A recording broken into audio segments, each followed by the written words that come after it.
Hello everyone, today we talk about the Achaemenid armies during their late development, with a particular emphasis on the Hellenic component, mostly but not entirely mercenary hoplites, and the native Iranian troops. For all the other subject peoples that, as you know, the Achaemenids normally mobilize also from allies, very far away places, I have a series mostly reconstructible from the historical units playlist that focuses on essentially like just also what would have been free peoples hadn't they been under these rulers consistently extending time. I mean, we come to make almost identical videos by talking about, I don't know, that auxiliary in Anatolia from the Neo-Assyrian times, and then in fact the Achaemenid one, and even the Hellenistic period. This is not what we will discuss today. Of course, the essentials were pretty homogeneous across most of these same populations. However, there is no doubt that after the Persian invasions of Greece, the Achaemenid military began a transformation, simply underwent one. Surely there was a degree of, willing, positive capacity to change their military, as much as, of course, the political and social dynamics transforming it by itself. Of course, we will come back on the topic quite often, because we have really to talk about the Achaemenid army as a whole. It's something that we did here and there, sort of secondary topics. And then, I don't know, Xerxes' battle order for the invasion of Greece, which is not such a secondary topic, but as a whole, considering the magnitude of Achaemenid military culture that was very advanced, and definitely more advanced than the Hellenic one at the time of the invasion of Greece. There is no doubt about this, but that's in fact not just how you can win wars. The thing was slightly different by the time of Alexander, and so we will see that as well, even though at that point the odds were balanced. And that's actually a time in history in which you strangely don't see two equally scaled commanders, even though, of course, you could point out that the Megas is named like this for a specific reason, but at least it was really not a very solid counterpart for such like a universal ecumenic empire like the Achaemenid that you would expect being able to produce such, which naturally points to some general crisis of the system. We'll not very much look at this. If anything, we will conclude the video listing the battle order of the Achaemenid army at Cunaxe, the forces of Autophradates in Cappadocia in 367 BC, the Persian invasion of Egypt in 351, and the Battle of Granicus of 334. We will discuss these single battles, expeditions in single videos, so just stick around if you're interested in that, and just know that there are lots of playlists that categorize quite in depth all these various topics. You can search for these variously specialized topics. Now, at the time of the invasions of Greece, the Achaemenid army consisted of this core of ethnic Iranian troops, so the ones that control the empire, supported by large numbers of subject levies of debatable enthusiasm and fighting quality that can really be profitably discussed, given that we tend, of course, to sometimes even just by amplifying the numbers, like the numerical disproportion between the Persians and the Greeks, to point out, oh my god, the Achaemenids were so much like unqualitative, and this war was was won because the Greeks were just, I don't know, with the hoplites there were heavier troops, and so that's the deterministic outcome of the situation. No, it did not happen like that at all, right? And also these subject levies could feel pretty good forces. However, these same campaigns in this faraway western land demonstrated to a degree that, of course, these troops had to be reformed, if anything, to fight against the Greeks in order to cope, in part, for that specific gap in terms of heaviness. As we will see today, the extent of the aforementioned theories' validity is debatable, because how could really an empire like the Achaemenid one even think of a specific military reform beyond, for example, just the native Iranian element that would have been so doctrinally triggered, which is a very modern, not just terminology, but proper strategic concept. And of course, from one side, you could point out, as we were already hinting at before, that the changes of the Achaemenid army were just a natural, some sort of, I mean, even the adjective natural is very dangerous when we talk about warfare, because that's not really, again, such an easily consequential dimension. Because there is not just a military one, there is a political one that dictates the most. However, it's also obvious that the Achaemenid defeat in Hellas did definitely trigger, if anything, the rise of Hellenic civilization to a degree that came to inform the same Achaemenid military culture. The proof, as we will see now, is of course the extensive use of Hellenic forces, but even more their presence just around as mercenaries, which, as you know, was quite the case also in Alexander's time, where essentially the most dangerous forces that the Megas coped with were the Hellenic mercenaries in the Persian armies. So really, this is not something we can answer in a single video. It deserves an entirely other one. We will have to talk properly about Hellenic mercenary, hoplitic mercenarism, which is a topic, especially early in the day, that was discouraged by the idea that these were essentially citizen soldiers of some sort, and or they were just amateurs, as at the end of the day, just farmers to some degree. The picture is much more variegated, also in the so-called classical era.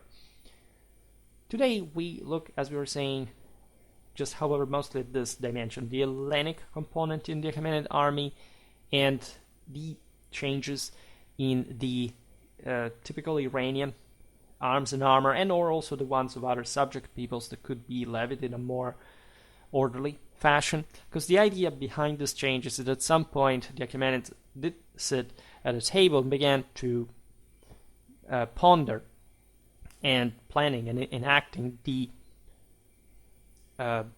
possibility of a real reform that had to cope with the heavy infantry that this rising Hellenic power was presenting, even though the Achaemenids themselves came from an importantly different background. We looked at Neo-Syrian warfare also recently, and so we know that actually heavy infantry had been born exactly in that tactically ordered, because also that what tactics really means in Greek, and we discussed this extensively, also talking about the alleged and actually never existing spread of, in fact, so-called hoplitic tactics, even beyond the same Attica and Peloponnese, as a matter of fact. But we've seen this with the Argos panoply, its predecessors, the Urartians, the Neo-Hittites, and of course the fact that the first infantries provided with that good order had developed in Mesopotamia. The Achaemenids had come to rule over this land, even though they were essentially Saka people who settled in the Iranian plateau and maintained this essentially can't call it national center, at least also in terms of statehood and the core of manpower from their settlement in fact, the Iranian plateau in Mesopotamia. They were the more sort of developed parts of their empire, at least the ones that would provide for that more advanced bulk of their forces. Of course, the Achaemenids had a great sort of step background, right? And we'll see now, because, for example, one of the features of early Achaemenid warfare had been horse archery, not to an enormous extent, especially by the time of the invasion of Hellas.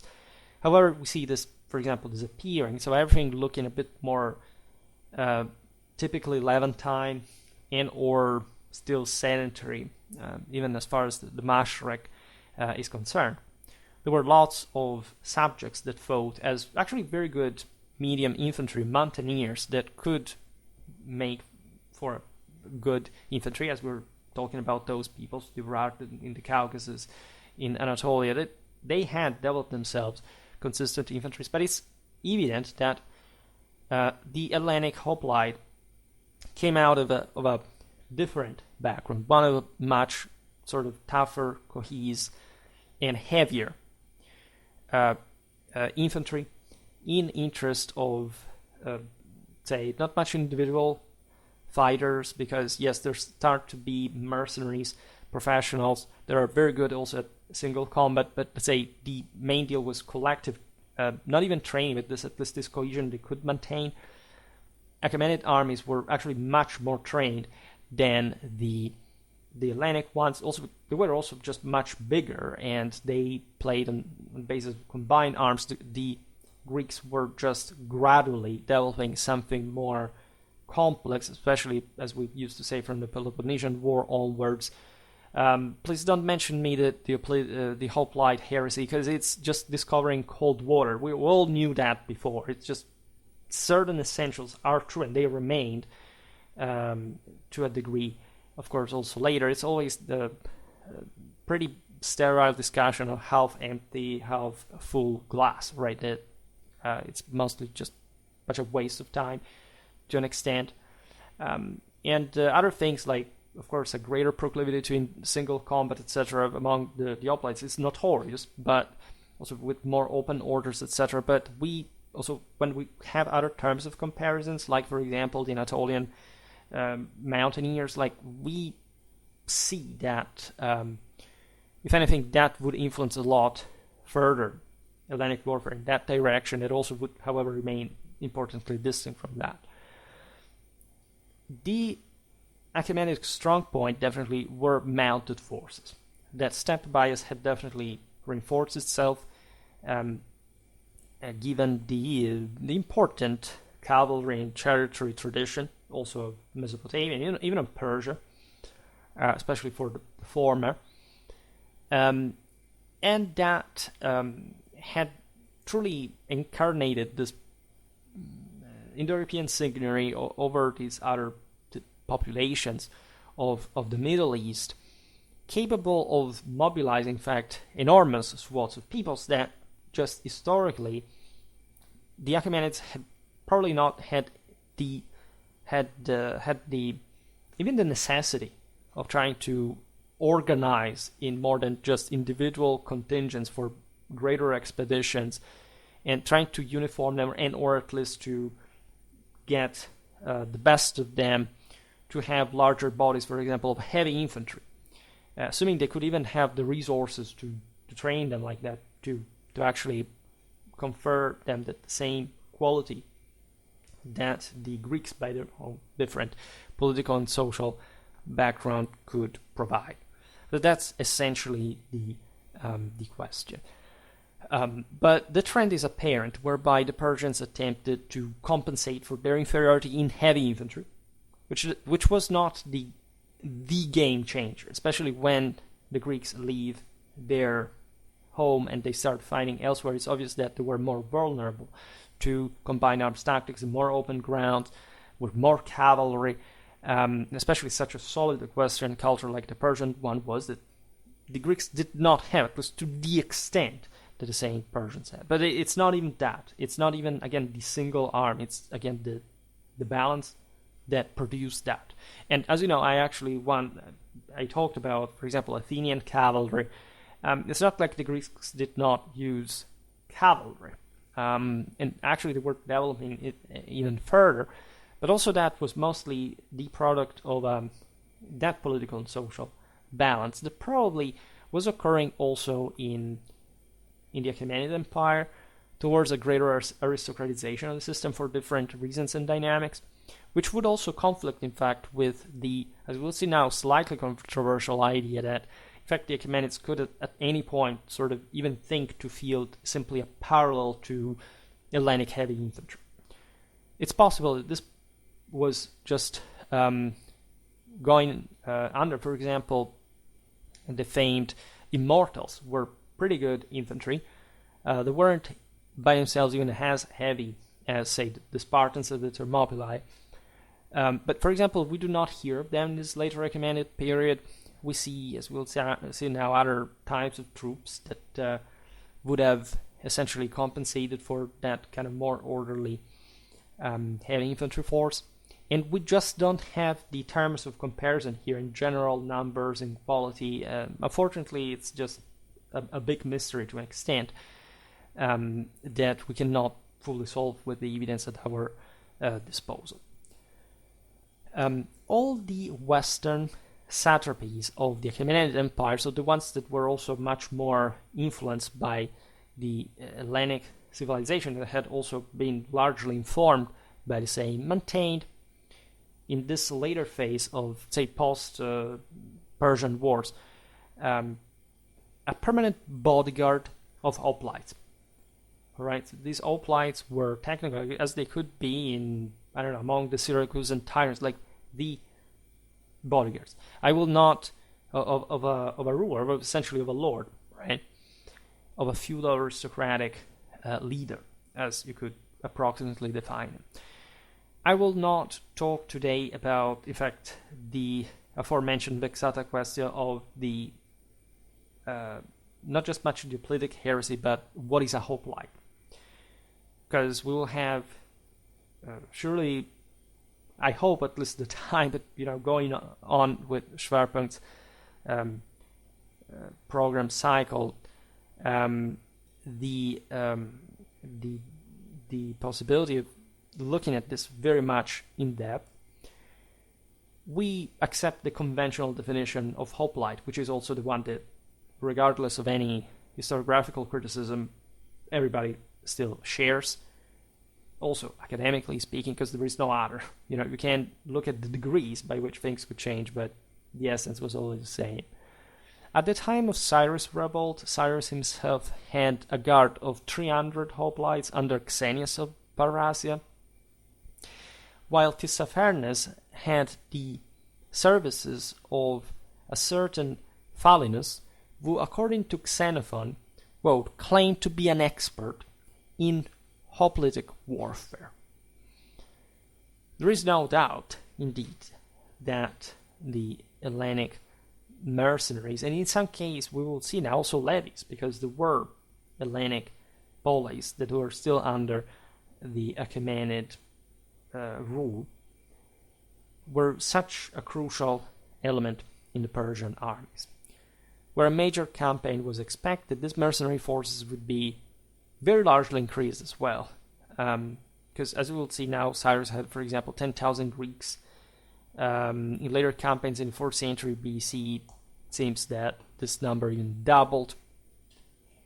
And there is a subtle irony in this, given that when, for example, some satrapies were in revolt against the King of Kings, they would recruit their own Greeks that they would have, in any case, always had at their disposal in their military, and thus providing the main infantry force at that point, however, for both sides of the Achaemenid contendants.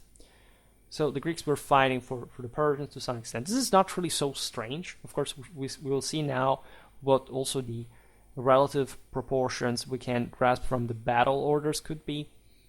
But it does indeed happen often. We were just talking about late communal Italian warfare the other day and seeing how, for example, important German heavy cavalry was, say from the 10th to the 20s, the 30s, the 40s of the 14th century. It's not like the Italians did not have their forces and could even curb these ones, but the shock force, sort of the more important part of the army, was foreign, mercenary. You really find it, again, in many circumstances, including this one, in the late Achaemenid era. Persian infantry of the immortal, as we said before, does not seem to have played a role anymore. Surely they existed, but the implications also of this sort of aristocratic force that would be an expression of the same, in fact, local elite issues, especially when these were happening, just like during the civil wars within the empire, would be in fact the same reason that for its disbandment, even though we do not really know precisely what even happened. Naturally, there are two important factors compenetrating one another: number and typology of troop, if you want the extraction of the latter, meaning that first of all, you know how sort of wild, especially for these eastern armies, even the western figures can't be. Also from the Achaemenid side, we do not have much to begin with, so that's our forced medium. By the way, many sources that talk about this ancient clashes were also not just Xenophon, right? They came much later, and we do not know how much of that is the innovative information. The original one is just fantasy or something else. Surely they used sources of some kind, but largely we have no idea which they were, unfortunately. I like these topics, I discuss them a lot, but I give them for granted for anyone who is interested in these videos to begin with. So, of course, we have a great difficulty in understanding, first of all, how actually big these armies were, and you know that I have like a pretty sort of obvious indicator this time. I mean, 30,000 men was just a major feat to pull off in terms, especially of tactical control in a battle. 50,000 starts becoming a miracle if it did ever happen in terms of an actually active fighting force. As a matter of fact, especially for the ancient world, I have always the impression that forces were much more limited than in general, aside from the sources, than in fact the type of evidence that must be understood in perspective would make us realize. I see pretty high numbers in the Middle Ages. Instead, that's an era for which perhaps, oh my god, armies were so smaller compared to ancient times. Were they? Because the type of information, first of all, is very different. And even when we see much larger powers, let's say medieval ones in terms of, that is also debatable, because actually the Middle Ages at some point were very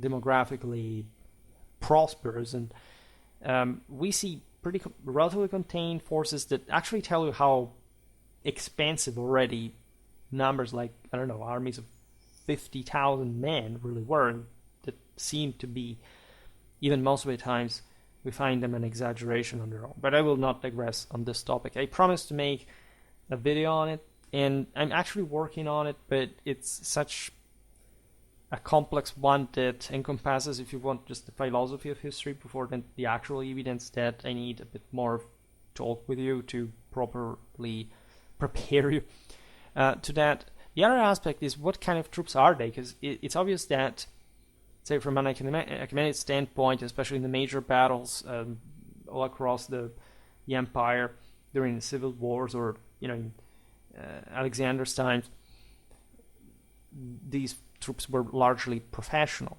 But we find, for example, Hellenic levies from the Asian cities subject to the Achaemenids serving in Cambyses' invasion of Egypt. The one of 351 we'll look at later. So what kind of levies were they exactly? Of course, there would be a component, especially for the more aristocratic core, that normally ruled these, especially these polis that were under the Achaemenid Empire, were more tyrannical, to use the classical definition, in nature, that as such were easier to say to provide some sort of contained but elite force, right? Not just simply masses of hoplites that would have literally gone from Ionia to Egypt. Also considering that such service was negotiated. For example, these hoplites would not be taken by Cambyses during his abortive march against Kush further south. By the way, as you know, I already covered many historical military units about this or that trooper. We talked about Phoenicians, even just probably the ship's levy. We talked about Carians, Lydians, you name them really, even peoples from impronounceable names from the Anatolian hinterland, about which we know just that from Xenophon say that they had, I don't know, a wicker shield, just making an example. Some were heavier, but or a spear, literally. That's almost all we know about them from a historical point of view. We know that those Hellenic mercenaries could be used, for example, to guard Darius' bridge over the Danube during his Scythian invasion. We're talking about earlier times. So you see, of course, that were Hellenic forces there, also from quite some time. So we're talking about hundreds of years of mercenary or very, at least, adventuristic military culture from the Hellenic side. Hellenic troops served in Xerxes' fleet in 480 BC, as we well know. There was, of course, an Hellenic influence on the same subjugated peoples that the Achaemenids control to an extent. Some of these guys would have not really even been so distinguishable as, in fact, in the western part of Asia Minor from their Hellenic counterparts in terms of panoply. So for most of the following, so for the late Achaemenid period, let's say, the Ionians would remain outside of the Achaemenid control, admittedly, but they were recovered by the King's Peace of 386 BC, when 6,000 hoplites were sent for the Egyptian invasion of Egypt of 351 BC. They had been really around for a long time, and also serving more or less in the same and faraway places. The first significant use of mercenary Greek troops, however, may have been as late as about 416 BC by the satrap Pissuthnes of Lydia. This is important because, as we were saying before, in more archaic times, those Hellenic city-states would have been sort of way more aristocratic in nature, so they would have sent more numerically limited contingents, and with some sort of more heroic bias to that. That doesn't mean large numbers. In 416, however, we see this important employment. Pissuthnes of Lydia relies on a Hellenic force to support his revolt. He was betrayed by the same commander of the mercenaries. We should, however, notice that, generally speaking, the Greeks were satisfactorily paid, thus generally loyal to the Achaemenids, as, again, they were so important to them. We know, of course, of the Anabasis of 10,000 Hellenic mercenaries marching into the Asian hinterland, to Mesopotamia, making quite a tour there. We're in the time of Cyrus the Younger. They may have, on that occasion, been hired for a different campaign than they expected. We know also in the latest time 2,000 Greeks remaining loyal to Darius III after his final defeat at Gaugamela, because many Greeks enjoyed so much favorable conditions within the Achaemenid Empire that they did not want to have Alexander, Macedonian king, ruling over them, coming from like at least a very different political, cultural background. After Pissuthnes' time, so we are at the end of the 5th century BC, we start seeing that large amount of Hellenic forces in Achaemenid armies, especially in the western provinces. From the Gerrhophoroi, Xenophon tells us that none of them, of the Persians, engage in a war without the assistance of the Greeks, neither when they wage war against each other, nor when the Greeks take the field against them. But against Greek enemies, they understand that wars must be conducted only with the assistance of the Greeks themselves. This is, of course, like somehow Hellenic-centric vision, but from a guy that was that more Xenophile than others.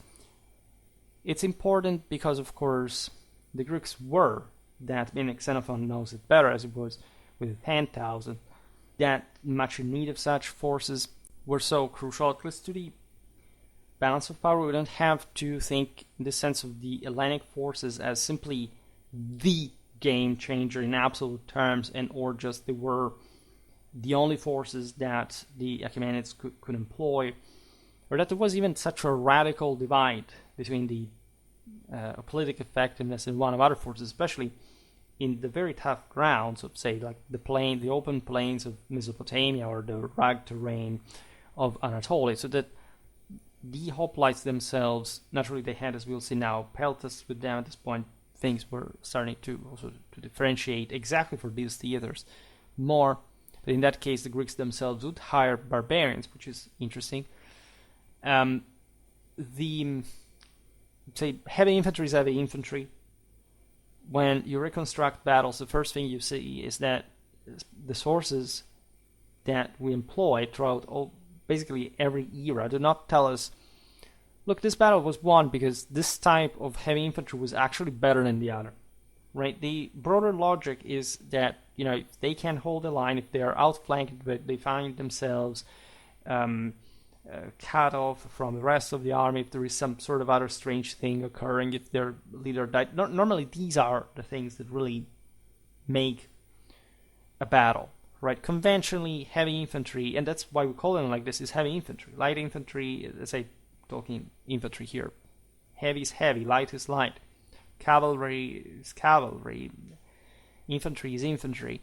There is not this hyper,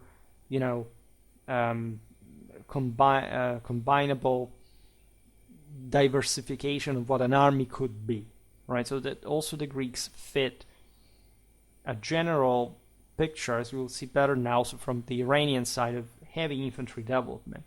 They were, however, the better ones, so there is no doubt. In absolute terms, this was true, on average, of course, and yet this difference, of course, as always in warfare, is not decisive. Otherwise, there would have not been a war entirely. All the Achaemenid Empire should have uniformly surrendered to the Greeks, and that's not what happened. Not even when Alexander showed up. Xenophon also talks to us about the Spartan war against Persia in the 90s of the 4th century, when Hellenic mercenaries were seen on the Achaemenid side as well, which was very impressive, of course, for Xenophon, considering what Hellenic political culture was. And so that's this thing of finding Greeks on both sides is so noticeable, because, of course, it was important for a people that had defeated the Achaemenid invasions of their country, they had stood their ground and succeeded against the Universal Empire, to make it a point, of course, of their civic pride, of the uniqueness of their culture. That's very intensely Hellenic mentality.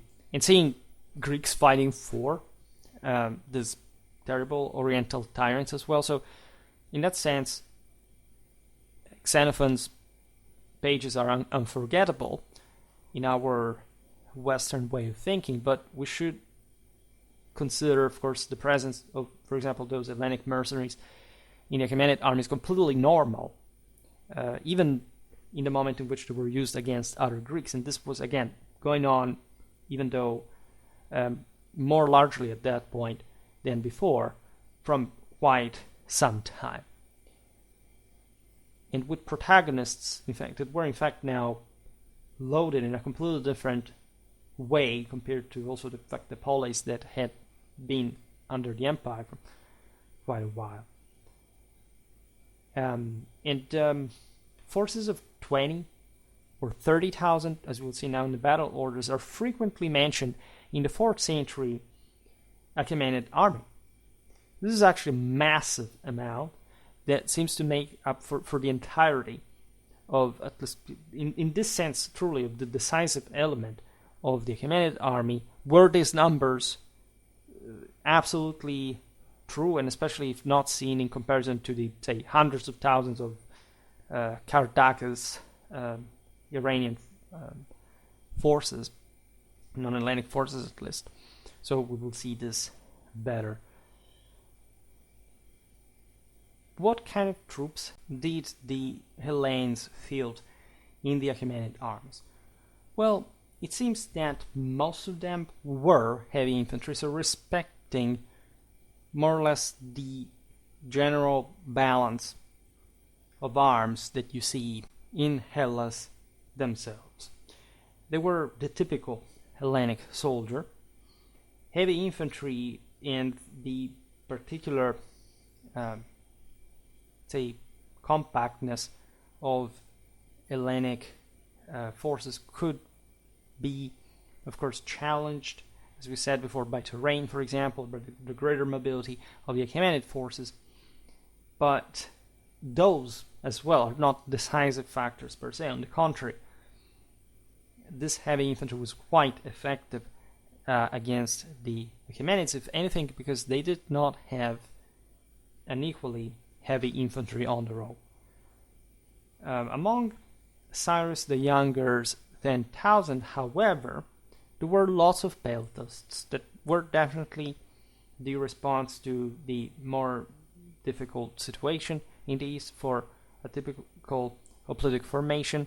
We know of a few Cretan archers. I made a video about the Cretan archers, a historical military unit exactly for this period. We have to talk then eventually about the Hellenistic one. Iphicrates, the famous Athenian commander and somehow reformer that placed an important emphasis on mercenary Peltasts, was employed himself by the Achaemenid Empire for one of the attempted reconquests of Egypt. Diodorus Siculus, that, as you know, is essentially an Hellenistic source, but also a well-informed one, and we reconstructed many battles from his account, places here his account of Iphicrates' reform of the Peltast equipment, creating an infantryman with a light shield but a long spear, because there were, as you know, Peltasts in the lighter type, but the Greeks called also and especially their heavy infantry with, normally at least, with the names of their shield. And so the so-called Hellenic the Iphicratian hoplite was also a guy that could use a pelta as a shield. And the important aspect, if we have to find a connection here, is that Diodorus' description of such reform comes in parallel in contextually with this Iphicratian would-be expedition to Egypt. Diodorus, by the way, does not tell us exactly when the Iphicratian reforms, that are also, again, a concept that we shouldn't categorize too much, just also in a specific time, per se. And so we do not, unfortunately, have the precise evidence for such eventual connection. Anyway, we understand that there was a lot going on within the Hellenic forces serving in the Achaemenid armies. There would be a lot to say about this troops, say how they were equipped, etc., but this is not the kind of video. This is just more like a general insight in the history of late Achaemenid warfare, for which we also need to pass to the Iranian component, or at least properly like the non-Greek element, mostly revolving around the Achaemenid, say, national background, we could so say. After the Persian Wars, the Achaemenid cavalry development brought about new weapons and equipment.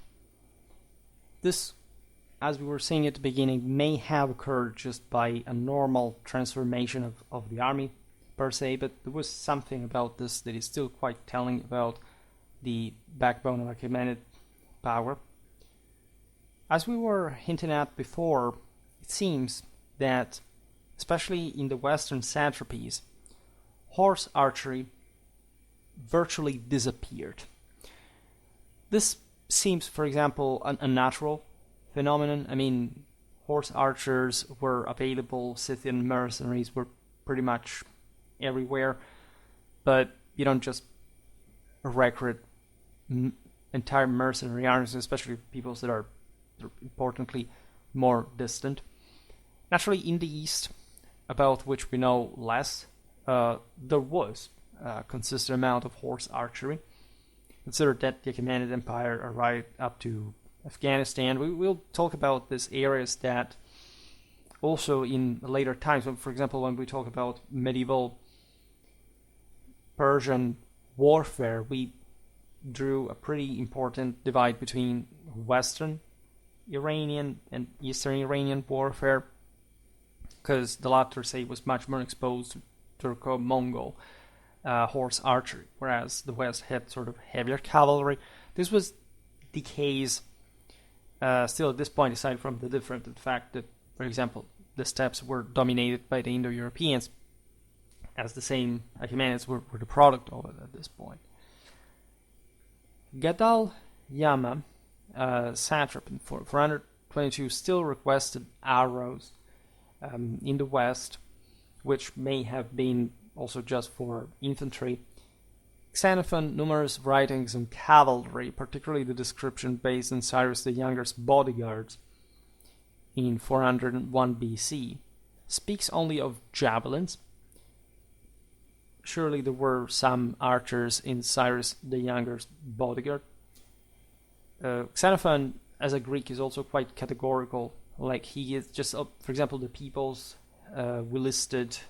he lists for us in the Anatolian hinterland. Sometimes they're described, these people fought, I don't know, with a long spear and a shield. Oh, really? So they didn't use, I don't know, swords, axes, bows, or, on foot, he says, like a cavalry. He doesn't even specify. So, of course, this is just a stereotype, like an idealization, even.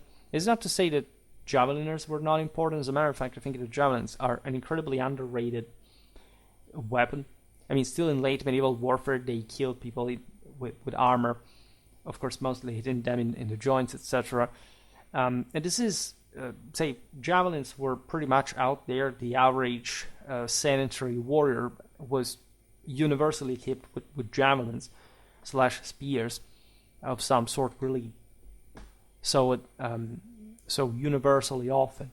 There's actually nothing strange that from horseback or on foot, like Cyrus the Younger's bodyguard would use javelins, especially as they could be better armored javeliners throwing at equally like armored opponents, so having the necessity of using such heavy missile.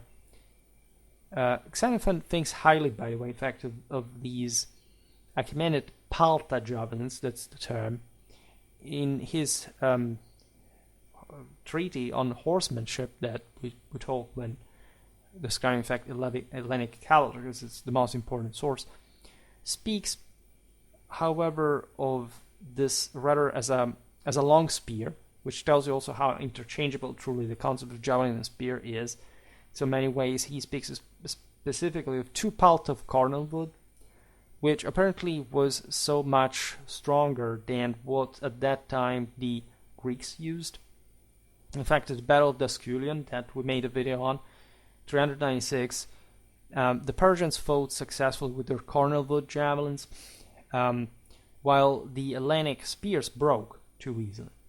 And so some say that Xenophon was inspired by that very engagement that also was essentially like the Greek hoplites caught in the open without enough time to line up, and the Achaemenids smashing to them with chariots and whatnot, because that's also how categorical it can get in the account. Like, of course, there were different troops operating at the same time. Just very ideally, Greeks tell us these stories in ways that are more intelligently concerned of expressing a very specific concept that was functional to their own culture, to their own politics, to their own society. But that in fact we don't have, even though it's literally the only thing we don't have to take literally in such a sort of fundamentalistic way. That's not what they were in fact intending, even if they had known us, right, to explain. When the Achaemenids faced Alexander's Ephiroi heavy cavalry, the famed companions, the Pelta was instead outperformed. At least Arrian tells us that at Granicus, the Macedonians had even won because of this. Essentially, the fact that their thrusting spear was heavier than the lighter Pelta. Diodorus tells us that Darius III, in preparation of Gaugamela, that, as you know, was the climatic battle, had come after Granicus. So we'll see the battle order later to understand better here how everything is relatively, of course, debatable. He had equipped some of his Achaemenid troops with longer swords and spears than before in the Achaemenid war. This is crucial because it shows essentially that the Persians by that point were pressured too late to adopt a sort of more shock and overwhelming Macedonian style panoply, especially the lances. I made a video for the Eurasian Steppes Warfare series documenting how the Macedonian heavy cavalry was a shock even for the Sakas of the steppes that not just had fought against them in the Achaemenid army, in fact even at Gaugamela, but that had been now compelled to develop the famed cataphracts in order to cope with it. This speaks volumes, by the way, the superiority, as a matter of fact, of sedentary civilization even over such definitely like top equestrian military cultures of the steppes of Central Asia.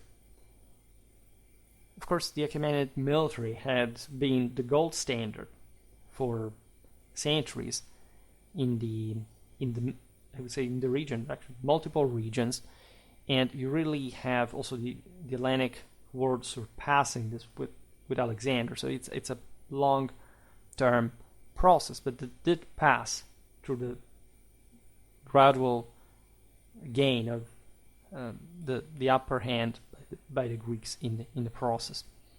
By the way, also the Macedonian lanks, by the way, I'm preparing a video about the Gerrhophoroi, was made of cornel wood.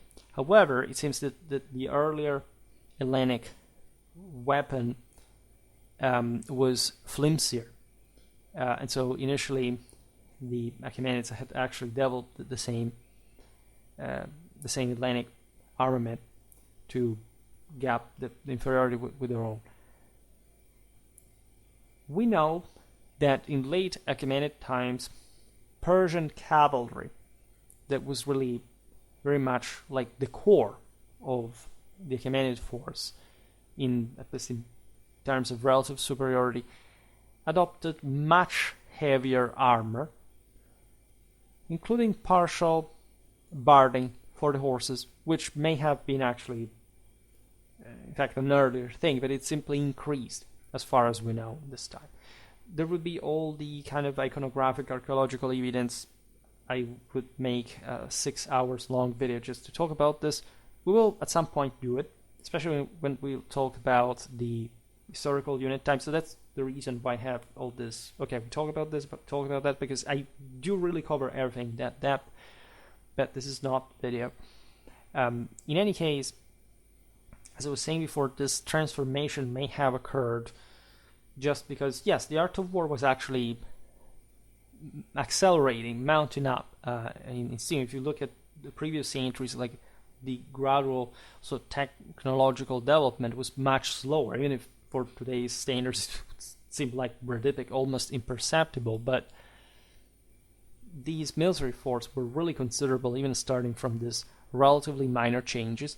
Actually, of course, adding barding for the horses or increasing them is a monstrous expense, but it can, and of course, because it would be just a minority of cavalry to actually use it, but it can be simply the reflection of some oligarchization of the Achaemenid world, some sort of less widespread wealth among the same Iranian conquerors. This would be really normal because it happens to systems mostly at that point, before especially breaking. And at that point, yes, you may have some very good cavalry, elite one, heavier one, but also slightly less effective forces than before because they're less driven. They're maybe better equipped in some instances, but they're not as performing because warfare is mostly a matter of moral forces. We know of the Massagettai from Herodotus defeating Cyrus the Great in the late 6th century as having bronze breast armor. Naturally, by this point, cavalry was already more advanced than that at the time. Very expensive and relevant piece of equipment. What is important here is that the development of Achaemenid cavalry, heavy cavalry specifically, would have, but not only, would have followed the most updated, in fact, Saka equestrian technological model. As we were saying before, for example, horse archery would die out in places like Anatolia because it wasn't so strongly revived compared to the originally sort of more steppe flavored Achaemenid conquest of the area. In the east, say, Saka horse archery would have been there for the lighter horsemen, but definitely the best sort of elite cavalry panoply. And again, in the Eurasian steppes warfare series, we talk about this in theory, in fact, while developing and in depth, to show also how consistent, what kind of trends this whole panoply was taking for even the big empires caring about that and being able to purchase these fine pieces of arms and armor from the steppes or replicating that in their imperial armories. We see, for example, Cyrus the Younger's guards described in Xenophon's Anabasis, 600 horsemen being armed with cuirass, thigh pieces, the famous parameridium, and all of them wearing helmets, except for Cyrus, who went into battle bareheaded, which was like all a steppe tradition that would have eventually not been literally followed, but it was very important for them traditionally to stress it for reasons I will not digress on. And for, in fact, the Greeks also have been impressed by. All Cyrus the Younger's bodyguard cavalrymen had their horses armored in the forehead and the breast. Cavalry also carried kopis, so this more curved swords were used also across the Mediterranean by the same Greeks. That people say, oh my god, they were short, right? This idea also for the gladiators, it was straight, but that, you know, they were short, they were just daggers, man. No, they were sometimes massive beasts of, I don't know, 70 centimeters in blade length, with which you could happily chop off heads, limbs, without too much problem. And the curved blade, of course, is much more effective on horseback for reasons of swords physics that are very difficult to discuss. I will not do today either.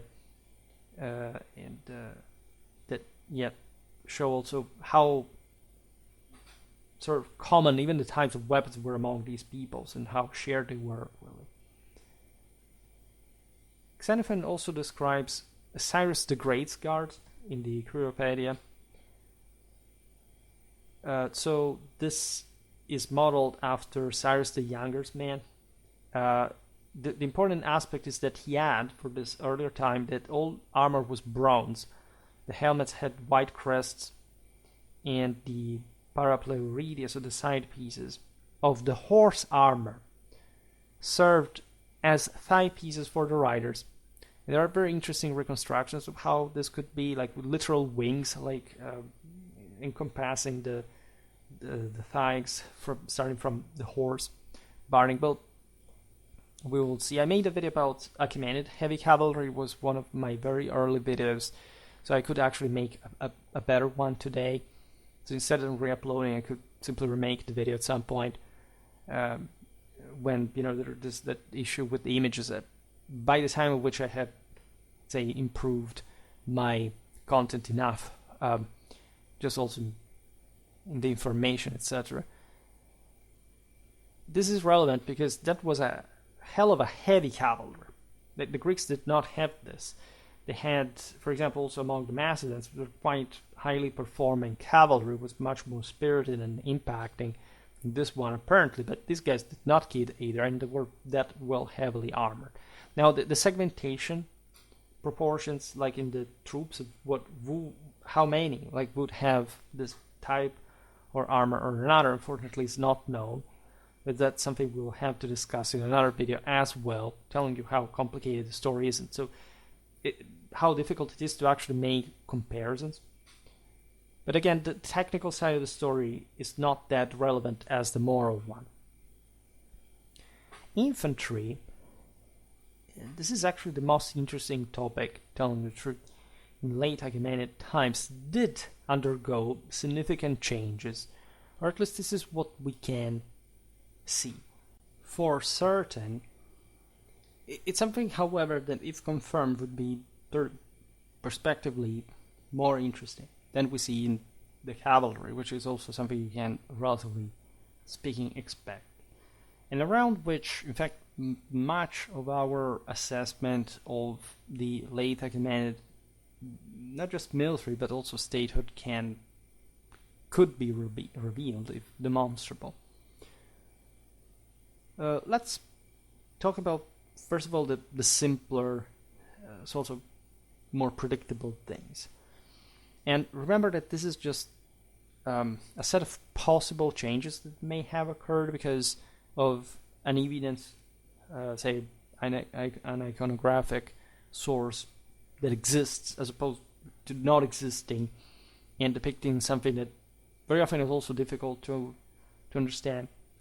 In any case, it's possible from, by the way, some bases in Hellenic art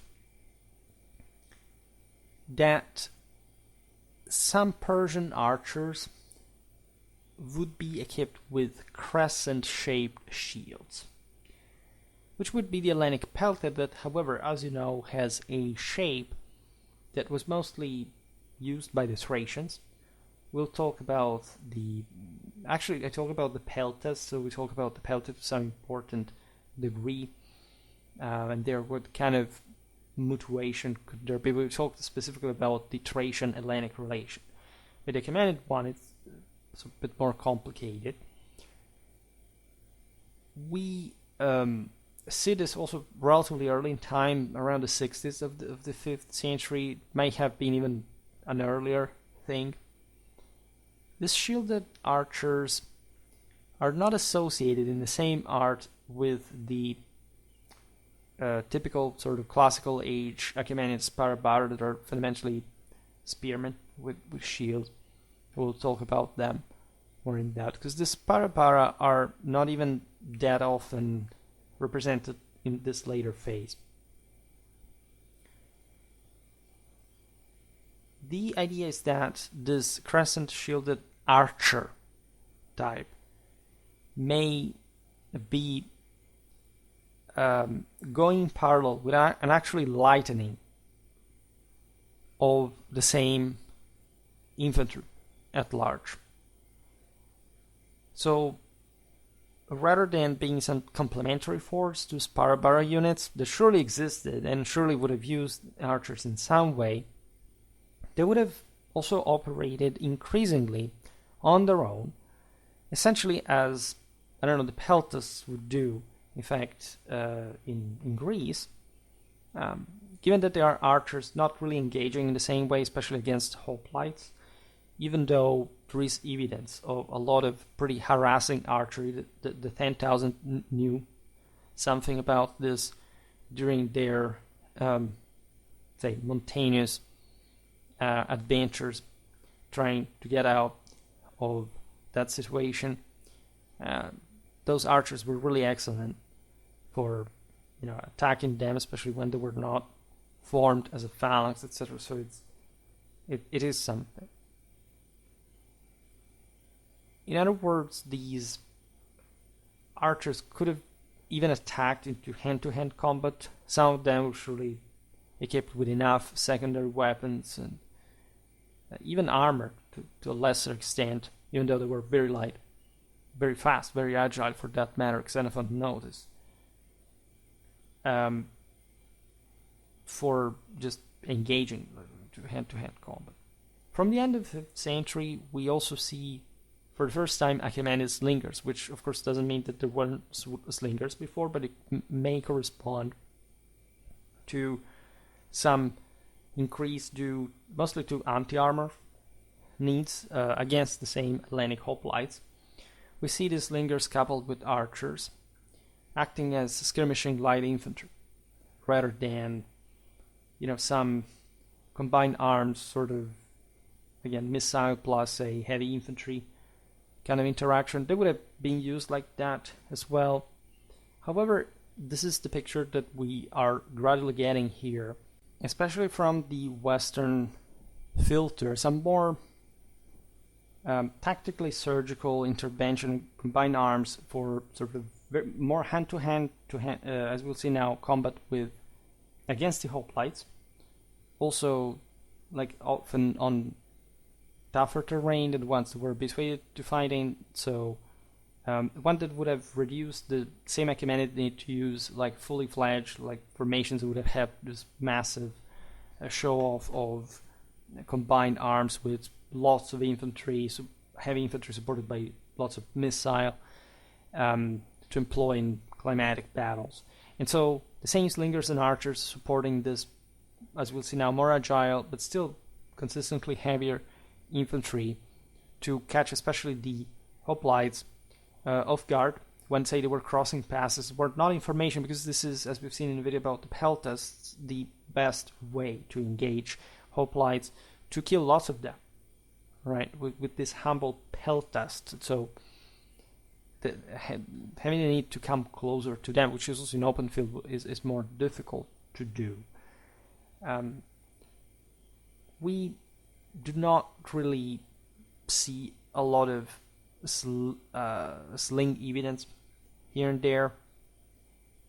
There is passage from the Gerrhophoroi 7:4-15, in which Xenophon claims that Cyrus had essentially disarmed many of the Lydians and other subject nations, and made them serve in the dishonorable role of slingers. Of course, in Xenophon's times, slinger was pretty much out there. The Greeks used it, also probably more than we think, etc. But this information is quite relevant in function of Achaemenid slingers, because it shows, as we were saying before, probably an oligarchization of the system, whereby many peoples were disarmed, even just as a for fear of revolt and something like that. And this disarmament corresponds not just to the employment of these troops for, say, these peoples with humiliating tactical roles like the one of slingers, that were essentially not freemen, let's be honest about this. But the fact that at least these communities would have been compelled to provide, if anything, less manpower and more wealth instead, wants to hire the aforementioned Greek mercenaries, but also, as we will see now, to engineer a type of Persian quasi-hoplitic force, at least in the general sense of heavy infantry, to employ in melee against the same hoplites, which, as we've seen historically, is what the Achaemenids, at least in particularly large force, had lacked, and they would never quite be able, in fact, to compensate for.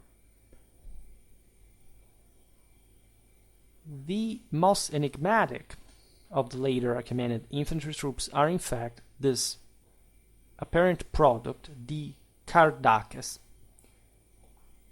This figure in different ways. Some people say that, okay, they were a mix, actually, of different infantry, heavy, light, but that would have been purposely created by the Achaemenids to counter hoplites on more or less even footing, and or one that could be more easily handled, that could also be satisfactorily taken in terms of losses. Think about the Thermopylae. Well, that's, you see, a situation that would have been tough for anyone. But of course, the heavier ranks of the Spartans and their allies would have been like a very tough nut to crack. In fact, an uncrackable one, at least frontally, so that eventually the Persians win because they managed to find a secondary path. That's also how all the Thermopylae battles of the many that were fought there ended. In any case, these Kardakes are mentioned in several sources, and while there is no general agreement on their status or tactical role, there are some interesting hints about their function.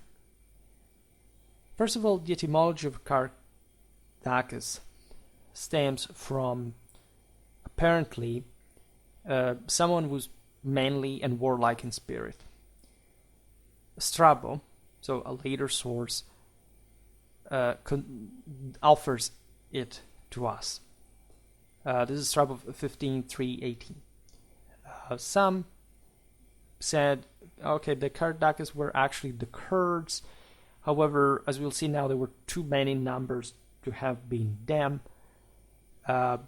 This is not entirely based on assonance. Xenophon does actually call the Kurds Kardukoi, but it's still not Kardakes, right? Evidence for these Kardakes occurs for 4th century armies, which is late enough also to make us believe that some change had enough time to take place. Autofradatus in 367, we'll talk about it, had 100,000 apparent, of course this is impossible, of such troops, and 3,000 slingers of the same kind. The source, by the way, is as late as Nepos, Datames 8:1. Arrian, other late source, 2:8. Speaking of the Battle of Issus, says that Darius III supported his Hellenic mercenaries with 60,000 Persian hoplites, literally.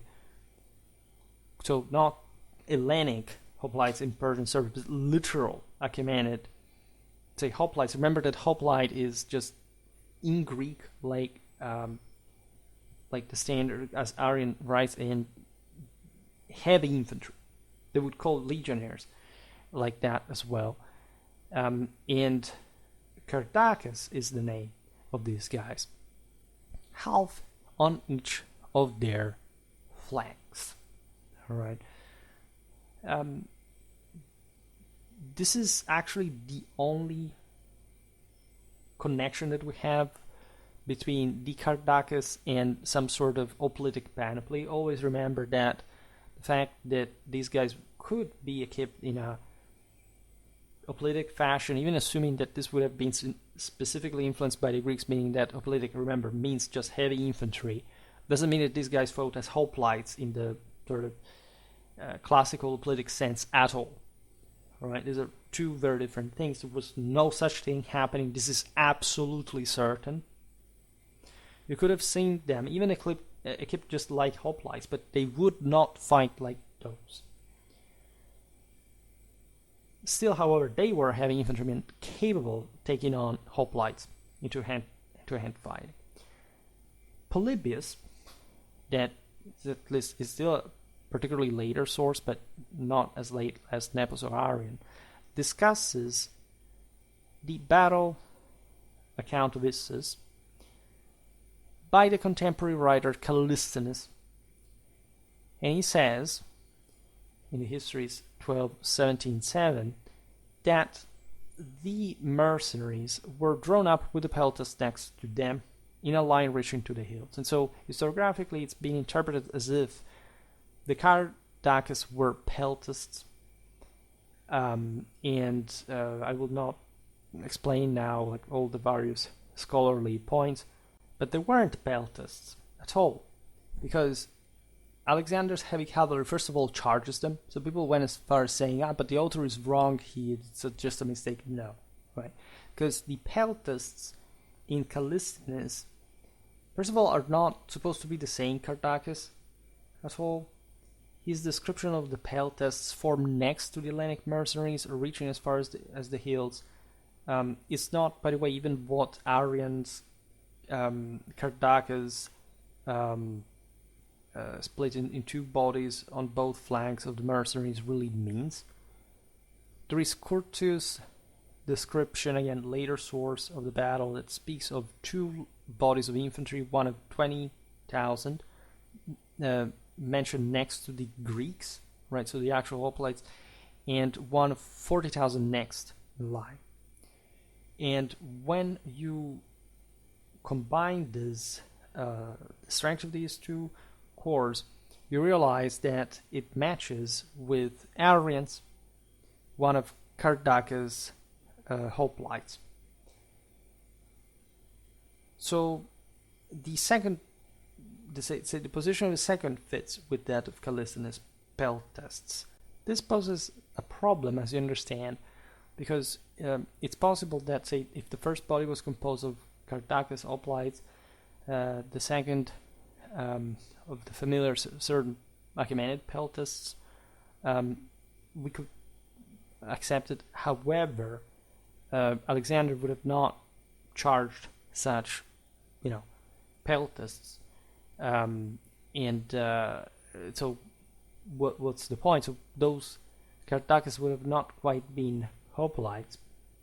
However, when one reads Nepos, you read Kardakes slingers, and 3,000 slingers of the same kind, or so-called nationality, use them quite generis in Latin. And this may be as well a mistake, but it would, like in this case, it could talk, for example, about a nationality of the Kurds. But this may not be a nationality. This could actually be a matter of status, meaning that if there were some Arich sort of slingers and Kardakes slingers, then it means that the difference in the troops is not in the type of specialty, but in the actual status. And so as there were Kardakes slingers, there would be, Kardakes heavy infantry, even hoplites in this sense. So when we think back at Strabo's Kardakes as a youth corps, admittedly called out as an emergency nature, it's possible that of course, certain forces levied with the with a sort of new source of manpower, such as, for example, new regiments of Iranian or tribal mercenaries could have been called to make up for sort of heavy infantry. We find Kardakes even in Hellenistic times, for example, in the Seleucid army at the Battle of Raphia. It's even possible that, as you know, considering the largely overlapping of the Seleucid Empire with the former Achaemenid one, that these were in fact a Persian tradition. It would not been strange at all. We talked about actually this very topic in one of Schwerpunkt's earliest videos, like Syrians, Mesopotamians, and Persians in the Seleucid armies. We do not know anything more about this. The sense being that, however, there could have been some sort of new infantry type that would have had to cope, like in this specific case, also against the Macedonian phalanx. And so even though we do not know what these people were, it's possible that they could have been fit, like just to hold their ground against them, and with some kind of further development. We do not even know in the sense how the picture overlaps with the Sparabara, because we do not talk about, we don't see much of them at this point. Xenophon means the Gerrhophoroi at Cunaxa. This stands like for people who use wicker shields because they made bonfires of them after the battle. In the Iconographic, same author states that the Achaemenid satrapies supplied cavalry and archers and slingers and Gerrhophoroi. It's been suggested this would be some sort of Peltasts because of the lightness of their shields mostly, but Xenophon talks about Peltasts by calling these guys Gerrhophoroi. We have like the same conceptual term that the Greeks extended to that kind of light skirmisher. It's possible that some spearmen from places like Armenia could fit the picture, because the same Anabasis 4.3, speaking of the Chaldean mercenaries of the Achaemenid army, discusses the Gera was carried by them. So there would be a wide range of relatively similar troops at the same time, where there's essentially still heavy spearmen, but in the sense because it was meant to hold the battle line, because they were particularly heavy in terms of armament. We do not know even how much this is connected, for example, with the aforementioned shielded archers. At Cunaxa, these Gerrhophoroi fled before showing what weapons they carried or being enumerated by the source. We do not see Sparabaras from art after the 50s of the 5th century. So it's when we look at these lighter infantry types around the crescent shielded archers of the 60s of the 5th century, the light spearmen, etc. Like there may have been the aforementioned, considering also the enormous expense that the Achaemenid Empire had invested in the Persian wars and so on, like having exhausted the average people. There were revolts, there was instability. The Achaemenids managed to maintain control, but they demilitarized, they repressed. Lots of resources have been lost. Just think about, again, the Hellenic expeditions have been massive.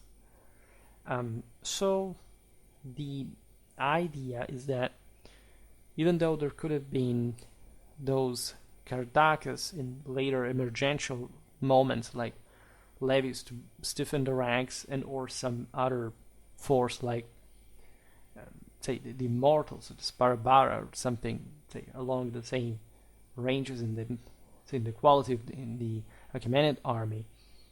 More than else, it's the Greeks that at this point take the place of the heavier infantry, which is evident by the numbers, and the rest of this Achaemenid force would have, especially on foot, would have essentially diluted and turned mostly into some sort of skirmishing force, at least compared to before, where there would have been much more sort of melee forces.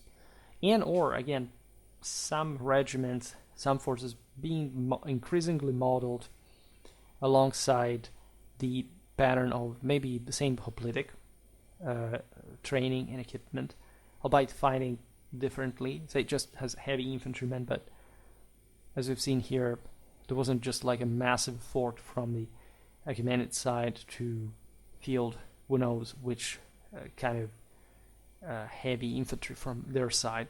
It was the Greeks who did the most in this role, and therefore everything is actually likely, right? It does speak of, without too much fireworks, of a pretty plausible and even accurate, in fact, considering just military logic and by analogy with military system. Speaking briefly about the types of troops that would have been present in the King's armies, we talk about individual battles and explanation. Cunaxa, 401 BC.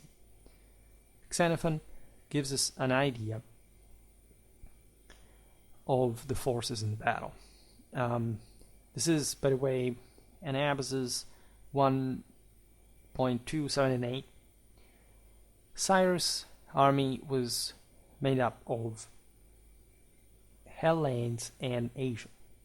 The first one counted apparently 10,400 hoplites and 2,500 Hellenic and Thracian Peltasts, as 200 Cretan archers, which tells you how still consistent like the hoplitic element really was. Of course, they weren't all heavy in the same way, but compared to the Peltasts, they're still overwhelmingly superior. So it's sort of very characteristic, speaking of the hoplitic heresy. If you actually study the sources, you realize not much of a heresy.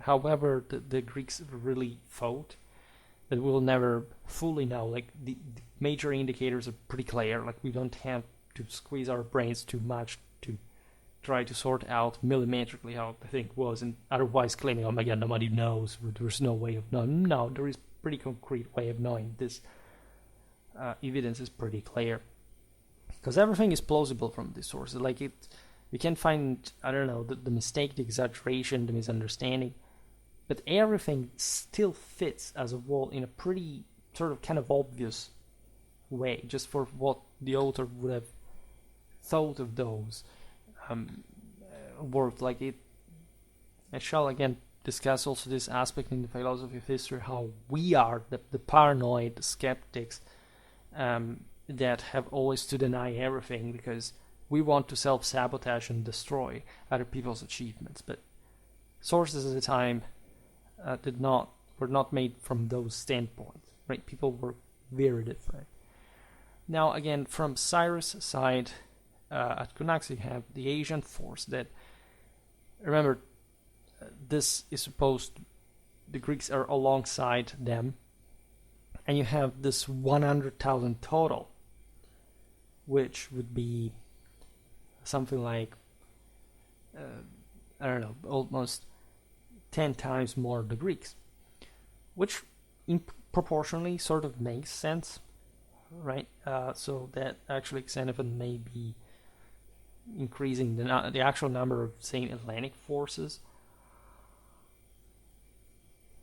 even if these had been proportionally more, the Achaemenid forces were larger. This 100,000 included 600 bodyguard cavalry, the one we described before, 1,000 Paphlagonian cavalry, some other cavalry on the left wing of the array, and 20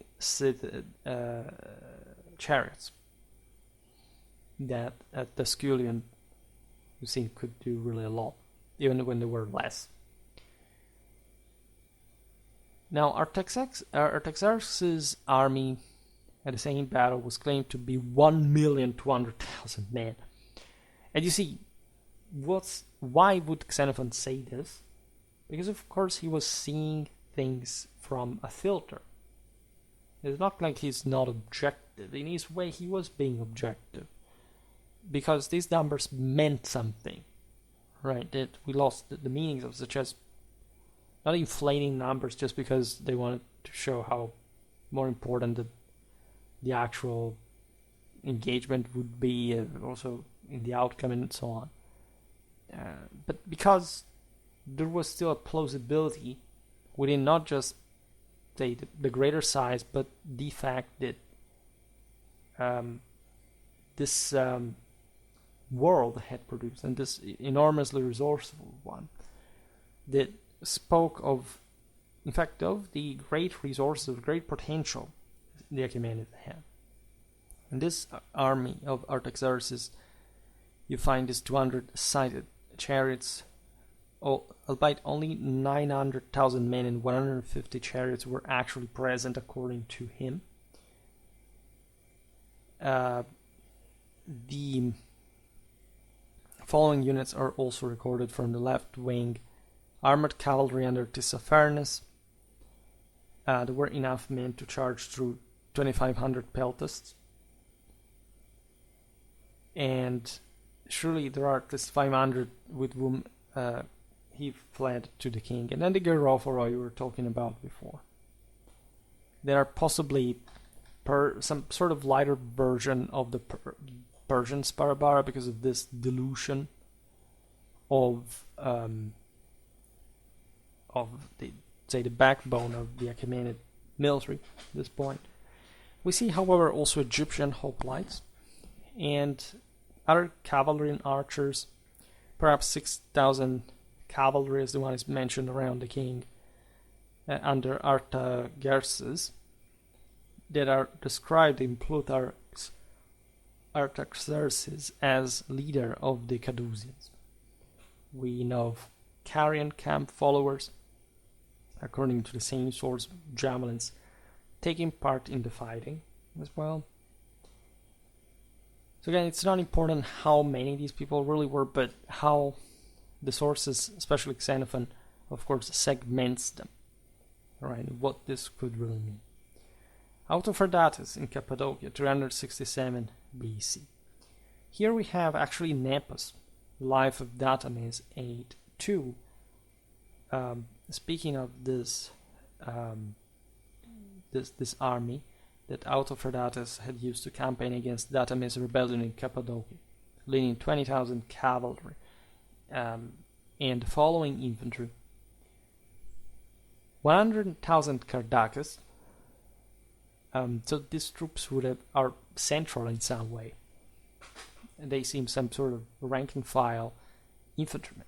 3,000, and as you will see now, they were Iranians apparently, because the other troops are all foreign. In fact, we have 3,000 slingers. That's what he says, of the same kind. So it could be of the actual, referring to the specialty, but also of the same status, rather, because he talks about other nationalities, and so it's this 100,000 is disproportional. So it can't have been just about one nationality. Doesn't make any sense, especially considering that the Persians are not listed. 8,000 Cappadocians, 10,000 Armenians, 5,000 Paphlagonians, 10,000 Phrygians, 5,000 Lydians, 3,000 Aspendians and Scythians, 2,000 Cilicians, 2,000 Caftiani, which we do not know in Latin what it means, Caspians, and 3,000 Greeks. So the grand total would be 150,000, plus he adds a very great number of light troops. So it seems like there were 2/3 of Iranian forces plus 1/3 auxiliaries, which may sort of make sense, plus this sort of lighter forces, maybe just field aids or attendants or some sort. may be also that there weren't so many others, it's just a rhetorical figure. Then we have Artaxerxes III unsuccessful attempt to reconquer Egypt in 251-50 BC. Diodorus 1647, also 44 is useful, tells us about the Achaemenid army composition, and 3 of its 4 divisions had both a Hellenic and an Achaemenid general.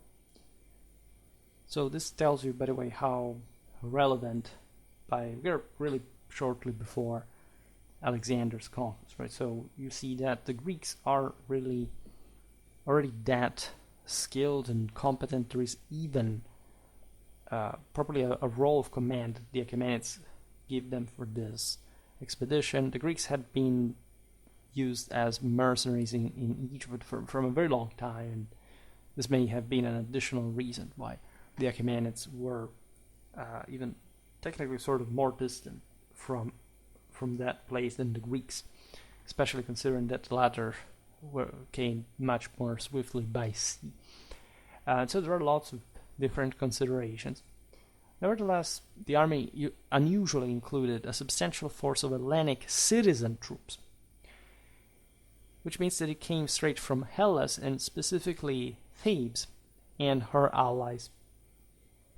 Remember at this point that this is exactly the milieu in which Iphicrates, as we were saying before, that is reforming the Hellenic armies as a whole, not just the hoplites, right? And remember that the Iphicratean reforms had actually nothing, but I can't stress that enough, nothing to do with the Macedonian armies of the following decades that operated according to a completely different concept in the art of war. So people fixate just with the size of spears.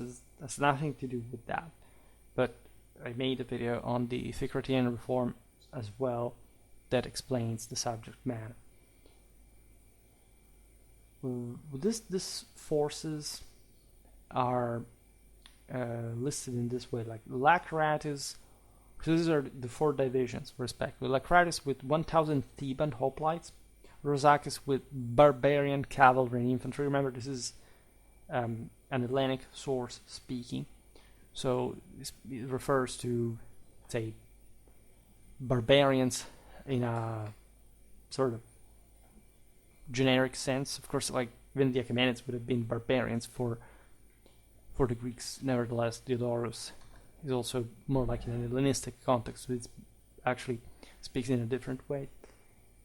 Barbarian cavalry and infantry, first division. Then you have the second Nicostratus with 3,000 Argive hoplites.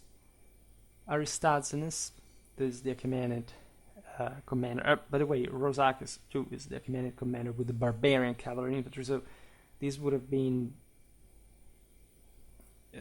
say, a mix also possibly of Iranian and other troops. The second division says in total 5,000 picked troops and 80 triremes.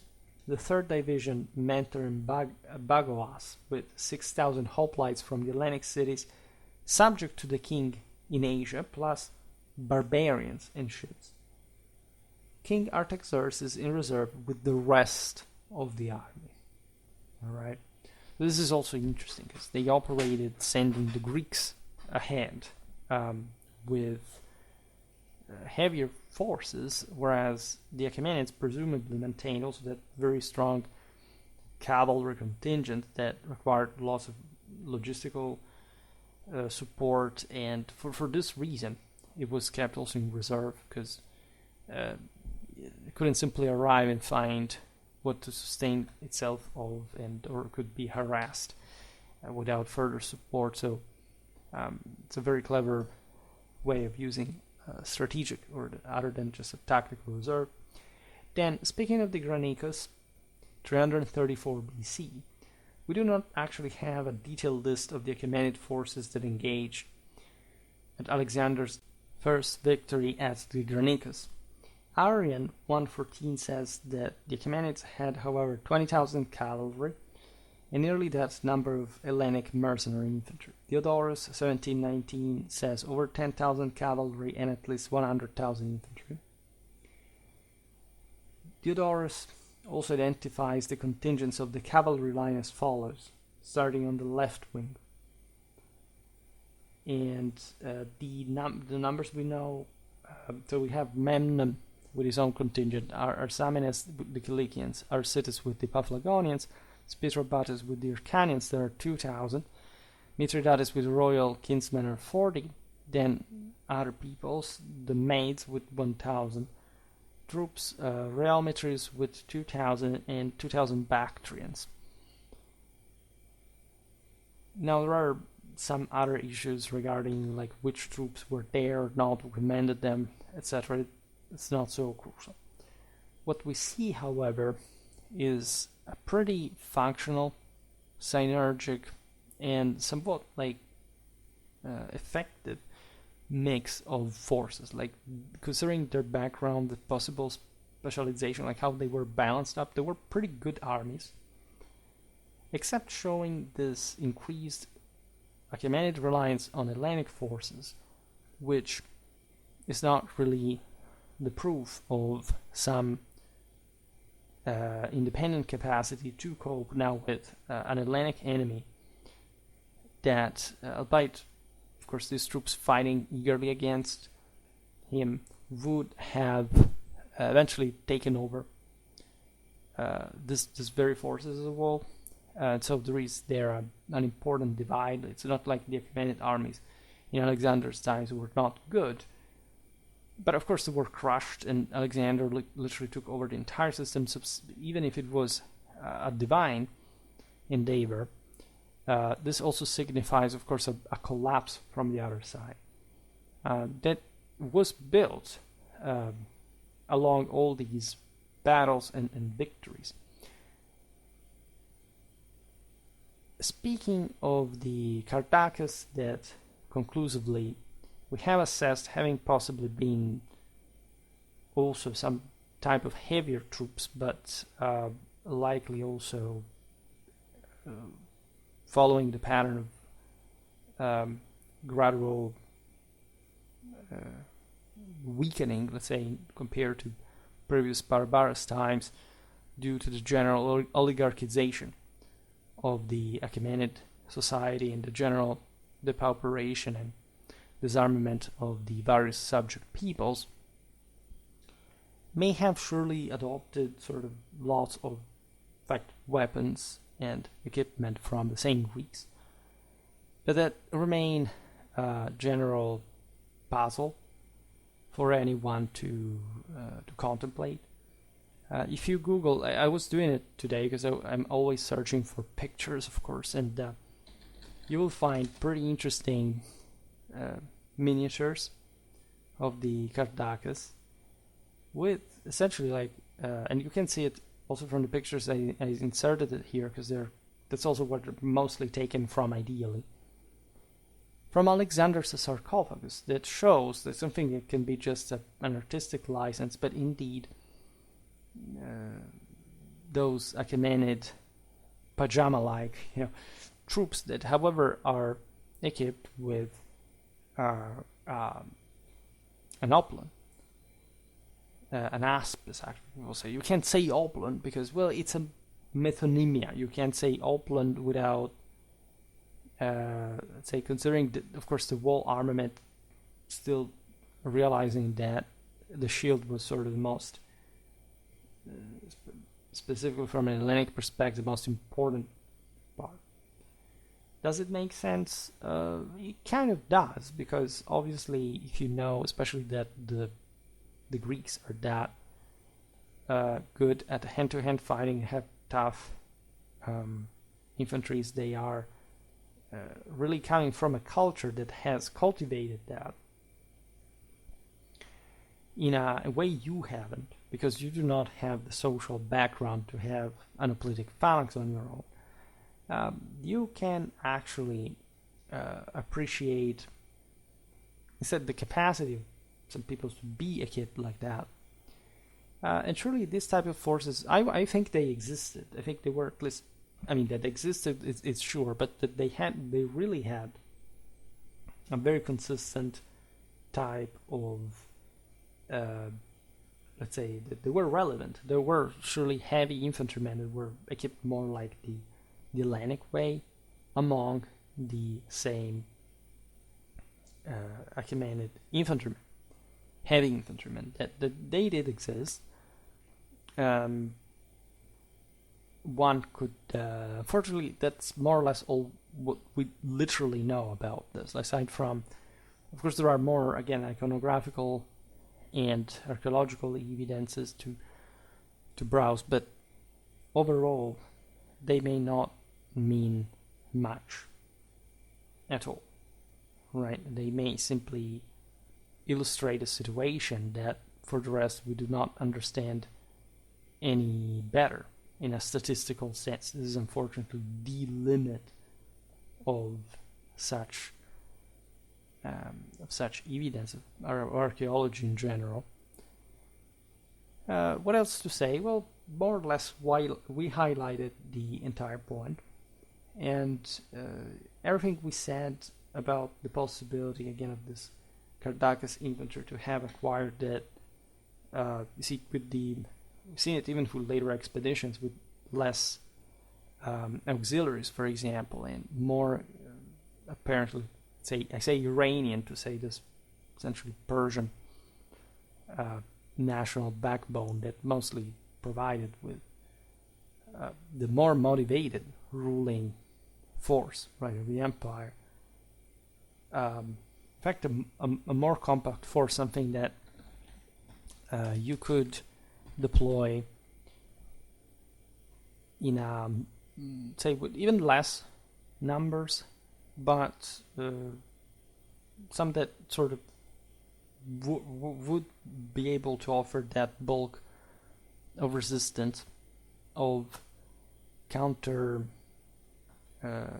capacity against the hoplites that were rising now, as at least especially in the Achaemenid Empire, while in Greece they were actually entering some sort of slight crisis, right? And that's there is also, today we didn't talk about that, there are the Takabaras, which seem to have been some troops connected with the aforementioned Peltasts shield, that, however, we do not really see in a great deal of difference from the other troops. There would be plenty of this kind of forces, so mountaineers, assault troops, but sort of relatively light equipment that would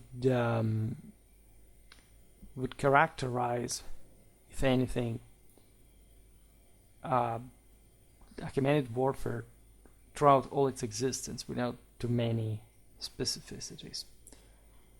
Again, we could always add much more, but at some point we have also to keep videos fairly short, of course, compared to Schwerpunkt's habits, because we really need to observe every other aspect in detail, including, again, today we didn't discuss it, but all the other units, all the other, especially subject peoples, forces that, especially in the early days, as we pointed out today, were in fact out there, and we already began, we're just continuing. For today, however, I stop it here. I just hope that you enjoyed this video. If you did, please share it, otherwise leave a like or subscribe to my channel if you're interested in my upcoming content. As always, I thank you heartily for listening to me. I wish you a nice time and see you next time. Bye.